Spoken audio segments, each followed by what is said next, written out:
Oke, teman-teman investor, selamat datang kembali. Hari ini kita akan membedah satu saham yang mungkin ya sudah lama Anda hindari, BBKP. Setelah bertahun-tahun babak belur karena rugi, tiba-tiba saham ini kayaknya mulai bangkit. Nah, pertanyaannya, apakah ini sinyal buat kita masuk atau ini cuma jebakan Batman? Yuk kita bongkar sama-sama. Oke, sebelum kita ngomongin masa depan, kita harus paham dulu betapa suramnya masa lalu BBKP.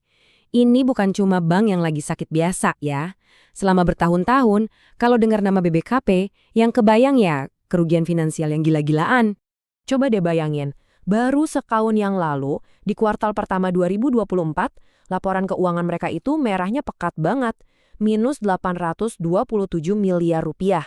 Angka yang bikin investor manapun ya, lari terbirit-birit. Sekarang kita fast forward ke hari ini. Lihat deh angkanya. Ini bener-bener plot twist yang luar biasa. Dari rugi ratusan miliar, BBKP berhasil cetak laba bersih lebih dari 351 miliar rupiah di kuartal pertama 2025. Perubahan yang drastis banget dan wajib kita dalami. Dan seperti yang ditekankan di sini, ini bukan keajaiban sesaat loh. Dalam setahun, mereka berhasil membalikan kerugian tahunan sebesar 6,3 triliun rupiah menjadi laba. Ini pembalikan bersejarah. Nah, pertanyaan terbesarnya, gimana caranya mereka bisa begitu? Apa rahasianya? Jawabannya ada di misi penyelamatan dari Korea Selatan. Jadi, kisah kebangkitan ini dimulai ketika kavaleri datang. Bentuknya raksasa keuangan dari Korea yang datang dan mengambil alih kendali. Dan mereka ini nggak main-main. Bisa kita lihat di lini masa ini. Begitu masuk, induk perusahaan yang baru langsung gaspol dengan rencana agresif. Suntikan modal yang masif banget, modernisasi teknologi total, sampai peluncuran aplikasi digital. Ini bukan renovasi, ini bangun ulang. Poin pentingnya gini, ini bukan sekedar dana talangan atau bailout. Ini adalah integrasi penuh.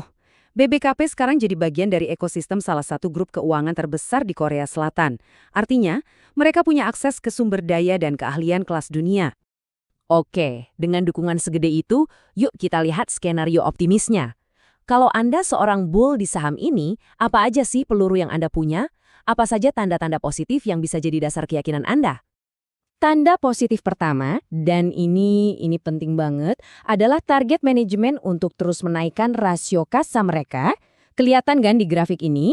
Nah, buat yang mungkin belum familiar, kenapa sih metrik yang satu ini krusial banget buat sebuah bank? Sederhananya gini deh, CASA itu uang murah buat bank. Semakin tinggi rasio CASA, semakin rendah biaya yang harus mereka keluarkan buat dana.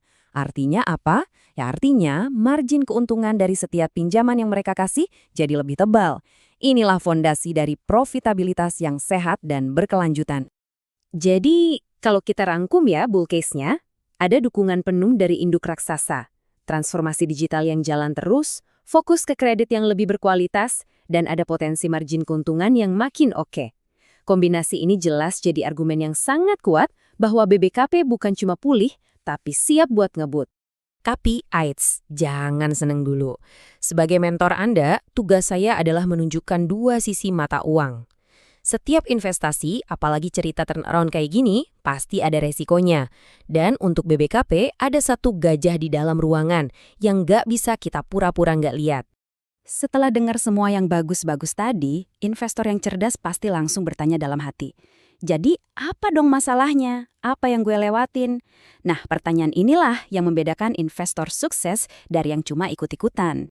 Dan inilah jawabannya, 10,9%.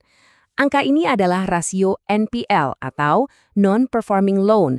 Bahasa gampangnya, lebih dari 10% dari total pinjaman yang disalurkan BBKP itu statusnya macet. Ini angka yang wow, tinggi banget. Biar kebayang separah apa angka ini, yuk kita bandingin. Regulator kita, OJK, menetapkan batas aman itu di bawah 5%. Rata-rata industri bahkan cuma sekitar 2,2%. Angka BBKP hampir 5 kali lipatnya. Dari semua resiko, ini bendera merah paling gede yang lagi berkibar. Dan masalahnya gak berhenti di situ. Laba yang mereka pamerkan tadi sebagian diraih dengan cara menipiskan dana cadangan untuk kredit macet ini. Turun dari 74% jadi cuma 55%.